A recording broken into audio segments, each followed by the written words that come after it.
चाहे कितने ही सगे हों। इन तीन लोगों पर कभी विश्वास नहीं करना चाहिए। एक समय की बात है, मध्य देश में एक बहुत ही सुंदर नगर था। उस नगर में एक चोर रहता था। वह छोटी मोटी चोरी करके अपने परिवार का पालन पोषण करता था, लेकिन उस चोरी के धन से उसके परिवार का पूरी तरह से खर्च नहीं चलता था। एक दिन उसने सोचा कि पाप तो पाप होता है, चाहे छोटा हो या बड़ा। मैं चाहे छोटी चोरी करूं या बड़ी, रहूंगा तो चोर ही। पकड़े जाने पर दंड तो मुझे उतना ही मिलेगा, तो क्यों ना मैं बड़ी चोरी करूं। ऐसा निश्चय करके उसने उस नगर के राजा के खजाने को लूटने की योजना बनाई। रात होने पर वह राजमहल में घुस गया और किसी तरह जहां राजा का खजाना था वहां पहुंच गया। वहां पहुंचकर उसने देखा कि खजाने पर कई सैनिक पहरा दे रहे थे।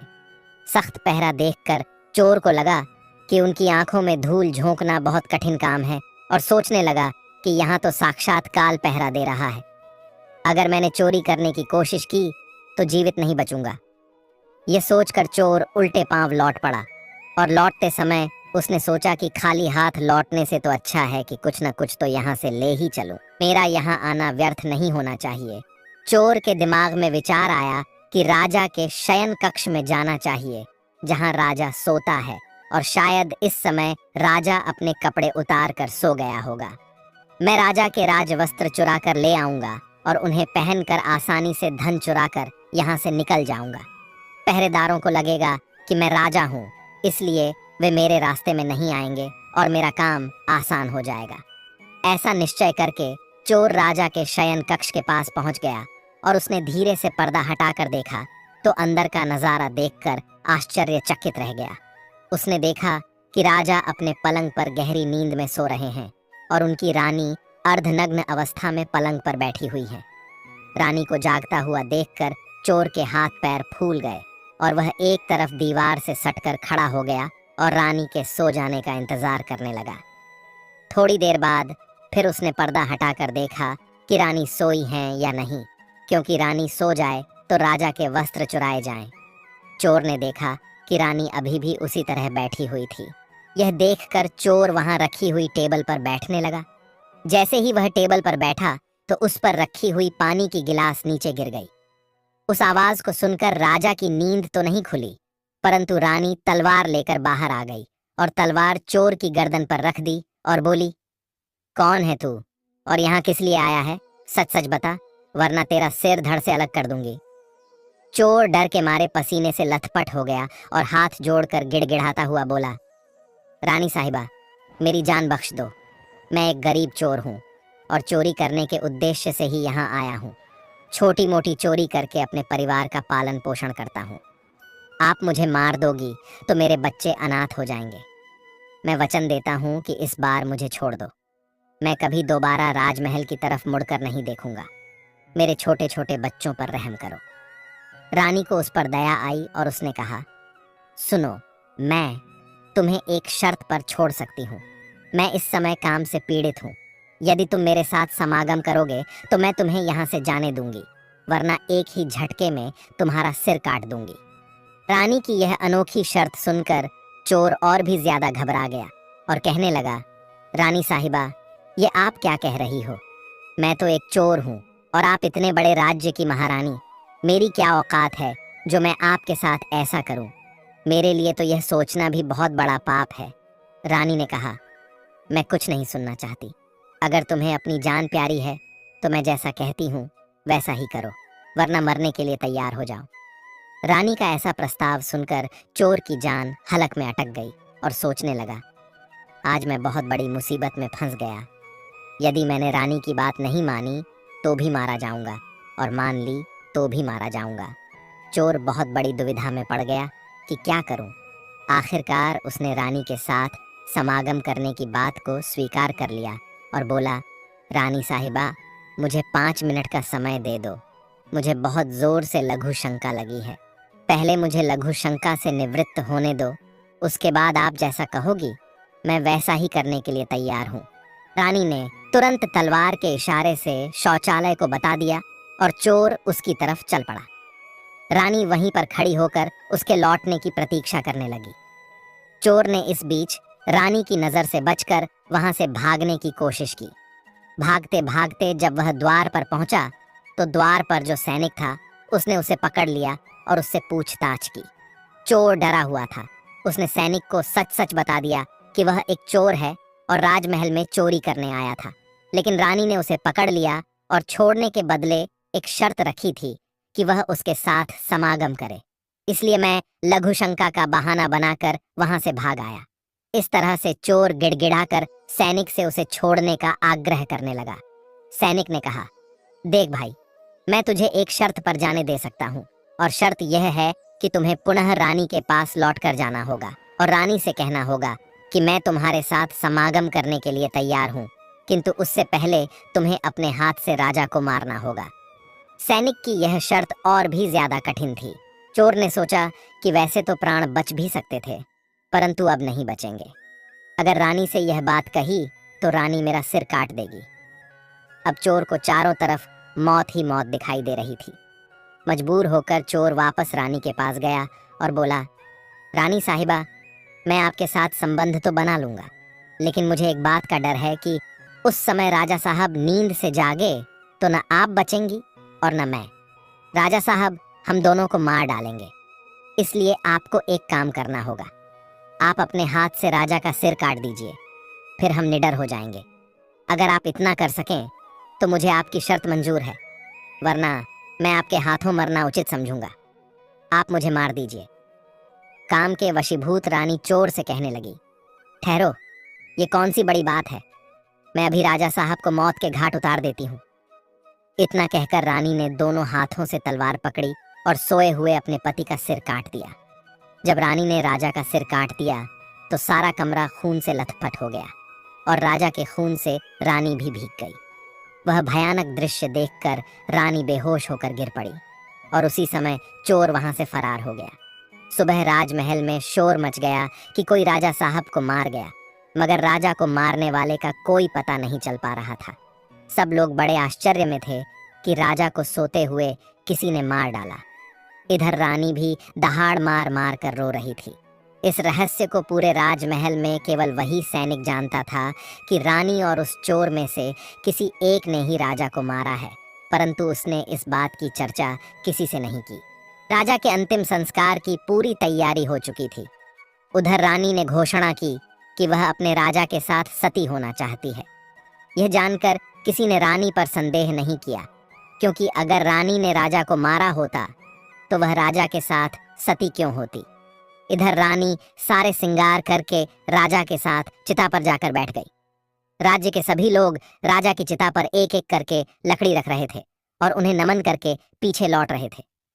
इस प्रकार सबसे अंत में वह सैनिक भी राजा की चिता पर लकड़ी रखने गया जो इस रहस्य को जानता था। उसने धीरे से रानी के कान में कहा, महारानी, आप तो सती हो जाएंगी, लेकिन मुझे इतना तो बता दीजिए कि राजा को आपने मारा था या उस चोर ने। यह सुनकर रानी चौंक पड़ी। वह समझ गई कि इसका मतलब इस भेद को यह सैनिक भी जानता है। रानी ने कहा, सुनो, राजा को न तो मैंने मारा है न उस चोर ने। अगर तुम्हें यह जानना है कि राजा को किसने मारा है तो तुम नगर से बाहर उत्तर दिशा में जो जंगल है उसमें चले जाओ। वहां एक कुटिया में एक बुढ़िया रहती है, वह तुम्हें इस रहस्य को जरूर बता देगी। सैनिक को यह रहस्य जानना था, इसलिए वह अगले ही दिन रानी के बताए अनुसार जंगल में चला गया। जंगल में पहुंचने पर उसे वह कुटिया दिखाई दी जिसमें वह बुढ़िया रहती थी। सैनिक उस बुढ़िया के पैर पकड़कर बोला, माँ जी, मैं एक रहस्य जानने के लिए आपके पास आया हूँ। राजा साहब की हत्या किसने की, मुझे बताइए। तब बुढ़िया माँ कहती है, बेटा, अगर तुझे यह रहस्य जानना है तो तुझे एक काम करना होगा। मेरी कुटिया के बाहर एक बकरा बंधा हुआ है, तू अपनी तलवार से उसका सिर काट दे और सिर काटते ही बकरे की दाढ़ वहीं गिर जाएगी और उसका सिर हवा में उड़ने लगेगा। तब तुम उस बकरे के सिर के कान पकड़कर लटक जाना। वह बकरे का सिर तुझे जिस जगह पर ले जाएगा वहां पहुंचकर तुझे तेरे सवाल का जवाब मिल जाएगा कि राजा को किसने मारा है। अब सैनिक ने वैसा ही किया। कुटिया के बाहर जो बकरा बंधा हुआ था, सैनिक ने उस बकरे का सिर काट दिया। सिर कटते ही वह हवा में उड़ने लगा। उसने झपट कर बकरे के दोनों कान पकड़ लिए। वह सिर उड़ता हुआ उसे उस भयंकर वन के बीचों बीच ले गया। उस जगह पर एक गुफा बनी हुई थी। उस गुफा के द्वार पर जाकर वह सिर नीचे उतर गया। सैनिक सोचने लगा कि इस जंगल में न तो कोई मनुष्य दिखाई दे रहा है, यहाँ भला कौन मुझे राजा की मौत का रहस्य बताएगा। वह गुफा के द्वार पर खड़ा यही सोच रहा था, और वह गुफा एक राक्षस की थी, जिसमें वह राक्षस और उसकी एक बेटी रहते थे। अब शाम हो गई थी और वह राक्षस अपने भोजन के लिए बाहर गया हुआ था। गुफा के अंदर उसकी बेटी मौजूद थी। इधर जब राक्षस कन्या को किसी मनुष्य की गंध मालूम पड़ी तो वह द्वार पर निकल कर आई। उसने देखा कि एक हटा कटा नौजवान गुफा के द्वार पर खड़ा है। राक्षस कन्या ने सोचा कि अगर मैंने इसे खा लिया तो मेरे एक समय की भूख मिट जाएगी, और अगर मैंने इसे जिंदा रखा तो यह नौजवान मेरे बहुत काम आएगा। राक्षस कन्या ने तुरंत एक सुंदर लड़की का रूप बनाया और उसके सम्मुख पहुंच गई। इतनी सुंदर स्त्री उसने आज तक पहले कभी नहीं देखी थी। वह सैनिक उसे देखते ही उस पर मोहित हो गया।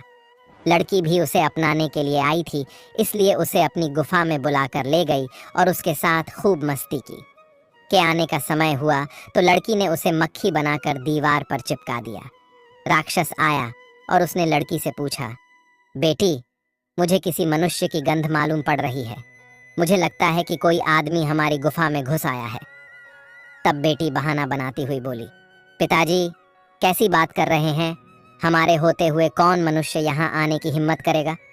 मैं तो उसे कच्चा चबा जाऊंगी। इस तरह उसने राक्षस को गुमराह कर दिया। अब वह राक्षस कन्या रोज उसे रात होने पर पुरुष बना देती थी और दिन में उसे मक्खी बनाकर दीवार पर चिपका देती थी। इस प्रकार सैनिक को राक्षस की गुफा में रहते रहते काफी दिन बीत चुके थे। अब उसे अपनी पत्नी और बच्चों की याद आने लगी, परंतु वह राक्षस कन्या के चंगुल से नहीं निकल पा रहा था। एक दिन उसे मौका मिल गया और वह किसी तरह रात में वहां से भाग निकला। भागते भागते कई दिनों के बाद वह अपने नगर पहुंच गया। अपने घर पहुंचकर उसे बहुत खुशी हुई। अपने बच्चों से मिलकर वह बहुत प्रसन्न हुआ। वह सोचने लगा, अच्छा हुआ जो मैं वहां से चला आया, न जाने कब तक वह मुझे मक्खी बनाकर वहां रखती। इस तरह उस सैनिक की अपने घर पर रहते हुए काफी दिन बीत गए। एक दिन उसे फिर उस लड़की की याद आई। अब तो दिन रात वह उसके ख्यालों में खोया रहता। उसकी सुंदरता को याद कर उससे मिलने की इच्छा करता। उसके बिना न खाना अच्छा लगता न पीना। हर समय यही सोचता था कि उससे किस तरह मिलन होगा। सैनिक उस राक्षस कन्या से मिलने के लिए तड़पने लगा और उसने फिर से उसके पास जाने का निश्चय किया। उसने सोचा, पिछली बार तो मुझे उस बुढ़िया ने पहुंचा दिया था, लेकिन अब मैं वहां से भाग कर आया हूं, इसलिए मुझे रास्ते का भी ज्ञान नहीं है। क्यों न मैं एक बार फिर उस बुढ़िया की सहायता ले लूं। ऐसा सोचकर वह उस बुढ़िया की कुटिया पर पहुंच गया और हाथ जोड़कर बोला, हे माता, एक बार मुझे फिर से उसी स्थान पर भेज दो जहां पर मुझे पहले भेजा था। अब वह सैनिक राजा की हत्या का रहस्य भूल चुका था। वह राक्षस कन्या से मिलने की बेचैनी उसके अंदर बढ़ती जा रही थी। वह बुढ़िया समझ गई कि यह काम के वशीभूत है। उस बुढ़िया ने कहा, बेटा, पहले तो मेरे पास एक बकरा था जिसके कान पकड़कर तुम वहां चले जाते, अब तो वह भी नहीं है। अब मैं तुम्हें कैसे पहुंचाऊं? तब सैनिक ने कहा, हे माता, मैं जीवन भर आपका गुलाम रहूंगा, एक बार उस लड़की से मुझे मिला दो। बुढ़िया ने कहा, बेटा, मैं तुझे मिला तो दूंगी, पर इसके लिए तुझे अपने बेटे को मेरे पास लाना होगा। सैनिक बोला, ये कौन सी बड़ी बात है? इतना कहकर सैनिक अपने बेटे को बुलाकर ले आया। बुढ़िया ने कहा, बेटा, जिस तरह तुमने बकरे का सिर काटा था, उसी तरह तुम अपने बेटे का सिर भी काट देना। फिर उसी तरह इसका सिर भी हवा में उड़ने लगेगा। तुम इसका सिर पकड़ लेना और यह तुम्हें उसी स्थान पर पहुंचा देगा। काम के वशीभूत वह सैनिक अपने बेटे का सिर काटने के लिए तैयार हो गया।